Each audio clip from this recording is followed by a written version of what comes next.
کم از کم 2 صفحات کچھ نہ کچھ پڑھیں. بچپن سے بچوں کو اسٹوری کی بکس دیجیے. میں ایک کنٹری کا نام نہیں لوں گا کیونکہ سب لوگ دیکھ رہے ہیں. یہاں پہ میں نے وہ چیز کم دیکھی لیکن وہاں پہ میں نے بہت دیکھی.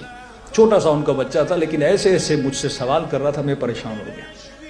یعنی تقریباً 6-7 سال کا بچہ, لیکن اس کے والد نے جب ہم شاپنگ کے لیے گئے اس بچے نے کوئی چیز نہیں لی کہ بابا مجھے بکس لینی ہے.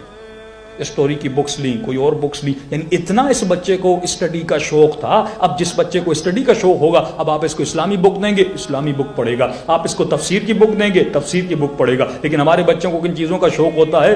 گیم کھیلنی ہے, کوئی 3D گیم کھیلنے کے پیچھے لگا پڑا ہے, کوئی کون سی گیمز کھیلنے کے پیچھے لگا پڑا ہے. ٹیبلٹس بچوں کو لے کر دے دیے, پورا دن کون سی گیمیں کھیل رہے ہیں, باپ کو کوئی پرواہ نہیں ہے. کیونکہ ایسی کنٹریز میں اسپیشلی جہاں پہ بیوی بھی کام پہ جاتی ہے, جہاں پہ شوہر بھی جاب پہ جاتا ہے, جب ہم دونوں بزی ہو جائیں گے. ایک تو ہم نے اسلامی اسٹرکچر کو خراب کیا. اسلامی اسٹرکچر یہ تھا کہ واجب النفقہ کس پر ہے؟ مرد پر ہے. مرد کمانے جائے گا, عورت کے حوالے گھر کو کرے گا. یعنی بچوں کی ذمہ داری عورت کے حوالے ہوگی, اس کی تربیت اس خاتون کے حوالے ہے. قرآن کی پڑھائی ہو, تفسیر کی پڑھائی ہو, ادب کا سکھانا ہو, اخلاق کا سکھانا ہو, یہ پوری ذمہ داری وائف پر تھی. لیکن ہم نے جب اس کو ڈیوائڈ کر دیا, بھائی کم از کم اس بچے کے اندر ایسی عادتیں ڈال دو, ایسی اچھی ہیبٹس ڈال دو کہ یہ بچہ اسٹڈی کا پابند ہو جائے.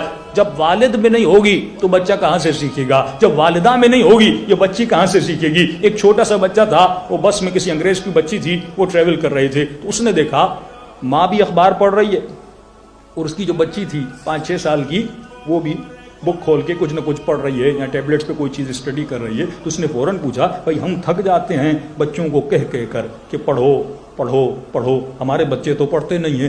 آپ نے اپنی بچی کو کیسے ٹرینڈ کیا؟ چھوٹی سی بچی ہے, آپ نیوز پڑھ رہی ہیں, وہ بھی بک پڑھ رہی ہے. تو اس نے بہت اچھا جواب دیا کہ بچے سنتے نہیں ہیں, بچے دیکھتے ہیں. وہ لسن نہیں کرتے, آپ جو کہو گے وہ کچھ نہیں سنتے. بچے کیا کرتے ہیں؟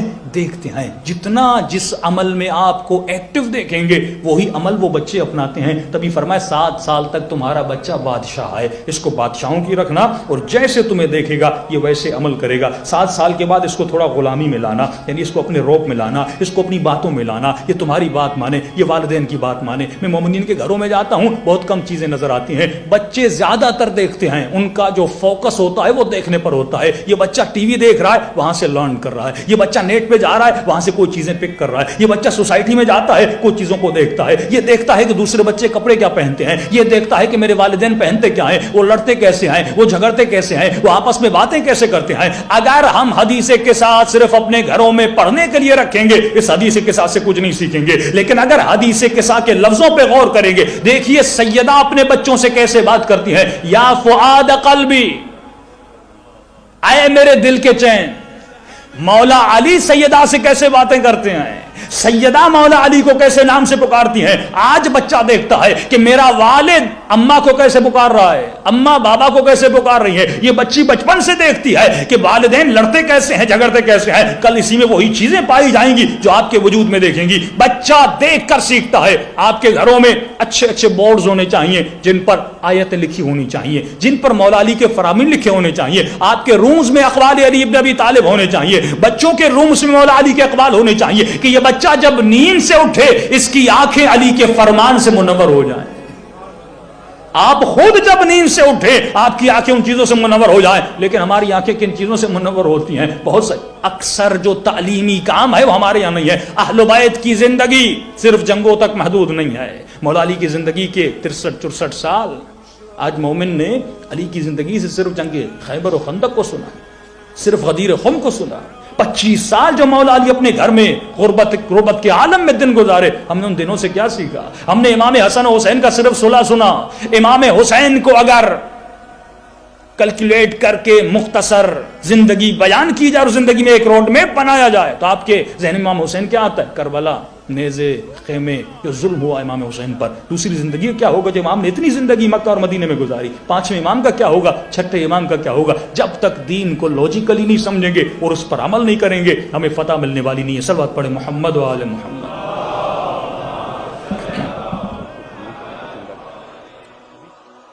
انگلینڈ کا واقعہ ہے, کہتے ہیں مولانا میرے بچے کی ایڈمیشن ہوئی اسکول میں. دیکھیے نا معاشرہ کتنا آپ کے بچوں پہ اثر رکھتا ہے. کہتے وہاں پہ جتنے بھی بچے تھے تو ظاہر ہے وہ ایسے نہیں تھے کہ حلالی بچے, سارے بچوں کی مائیں اسکول میں آتی تھی، ہم واحد تھے کہ جن کے والد اسکول میں جاتے تھے، اور بولا جاتا تھا کہ گرل فرینڈ بوائے فرینڈ کے تعلق سے بچے بنے، تو یہ بچہ کہتا تھا بابا میرا ایسا سلسلہ کیوں نہیں، میں واحد بچہ ہوں جس کا صحیح سلسلہ ہے۔ اس بچے کو سمجھانے میں دن لگ جاتے تھے کہ بیٹا اسلام میں یہ چیز ہے اور یہ معاشرہ ایسا نہیں ہے۔ تو جب آپ اس سسٹم میں پلتے ہو، کیوں فرمایا کہ جو بچے اس سسٹم میں بڑے ہوتے ہیں تو ان کا سسٹم، ایون ایجوکیشن سسٹم ایسا ہے کہ آپ کے بچوں کا پورا برین واش کر لیتے ہیں، بڑی آسانی سے برین واش ہو جاتا ہے۔ اب ان بچوں کی اصلاح کرنا بہت مشکل ہو جاتی ہے، تو والدین کو سوچنا چاہیے ان بچوں کو کن اسکول میں بھیجنا ہے، صرف وہ اسکول نہیں، اس بچے کو جو ٹیچر پڑھا رہی اور ٹیچر پڑھا رہا ہے اس کی ذہنیت کیا ہے، کیونکہ بچہ 7 گھنٹے 8 گھنٹے ان کے حوالے ہوتا ہے۔ اگر وہ ٹیچر مثلا ذہنی اعتبار سے اسلامی نہیں ہے، اگر وہ ذہنی اعتبار سے سیکولر ہے یا لبرل ہے، تو آپ کا بچہ بھی ویسا بن جائے گا، کیونکہ ٹیچر کا رسول فرماتے ہیں چند استاد آپ کے اولادوں کو ملتے ہیں، ایک استاد ماں باپ ہے، ایک استاد وہ ہے جو اسے پڑھاتا ہے۔ یزید کا بیٹا ہے لیکن استاد اگر اچھا مل جائے، ہارون کا بیٹا ہے لیکن استاد اگر اچھا مل جائے تو انسان کی تقدیر بدل جاتی ہے۔ تو فرمایا جس معاشرے میں رہتے ہو یہ فتنوں کا زمانہ ہے۔ بہت سارے مسائل ہیں، ہم ان کی جڑ یہی ہے کہ مثال کے طور پہ آپ کہتے ہیں بچہ نماز نہیں پڑھ رہا، بچی حجاب نہیں کر رہی، میرے بچوں میں اخلاق نہیں ہے، مولانا دعا دیجیے۔ تو ہم کہتے ہیں بیسک کو لو، ایک بلڈنگ اگر ٹیڑھی بن گئی ہے تو یقیناً آپ نے بنیاد اچھی نہیں رکھی ہوگی۔ میں تبھی کہتا ہوں، عقل پہ زور دیتا ہوں کہ جس نے خدا کو عقل سے نہیں مانا اس کی نماز اچھی نہیں ہوگی، جس نے خدا کو عقل سے نہیں مانا وہ حجاب بھی نہیں کرے گا، اس کے وجود میں غیرت بھی نہیں ہوگی، شرم بھی نہیں، کیونکہ اس نے خدا کو مانا نہیں۔ وہ سارے عبادی اعمال تقلیداً کر رہا ہے، عادتاً کر رہا ہے، کیونکہ مسلمان کے گھر میں پیدا ہوا۔ آپ ہندوؤں کو دیکھیے، دوسروں کو دیکھیے، اور آپ کبھی کبھی پریشان بھی ہوتے ہیں یہ پتھر کے سامنے کیوں جھک رہا ہے جو نہ کچھ دے سکتا ہے، نہ کوئی نفع نہ اس کی مجبوری پیدا ہو گیا، روٹین کے حساب سے وہ چل رہا ہے۔ تو جب اس کی توحید مضبوط ہو، یعنی جس نے خدا کو عقلاً مان لیا کہ واقعاً کوئی خدا ہے، پھر کہے گا اگر ہے تو اس نے جو کہا ہے مجھے ماننا ہے۔ اگر آج شیعہ بہت ہیں لیکن جنہوں نے عقل سے ولایت مولا کو مانا بہت کم ہے۔ اگر عقل سے مانا ہو، ان کی مثال اسی بوڑھی کی طرح ہے، مولا کہیں گے آدھا سیب کھاؤ تو کھائے گی، آدھا سیب نہیں کھاؤ تو نہیں کھائے گی، اچھا سوال نہیں کرے گی کہ سیب تو وہی ہے، سیب تو وہی ہے۔ تو اس نے کہا مولا اگر میں مر جاتی ہوں مر جاؤں لیکن میں شراب نہیں پیوں گی، کیونکہ آپ اس پہ راضی نہیں ہیں۔ اللہ۔ تو سوال یہ ہے کہ میسم اگر دار پہ چڑھ گئے تو مولا کی پیشن گوئی کو سچا ہوتے ہوئے دیکھنا چاہتے تھے، خالی دار پر نہیں چڑھے، اس درخت کو پانی بھی دیتے رہے جس درخت پہ دار پہ چڑھنا۔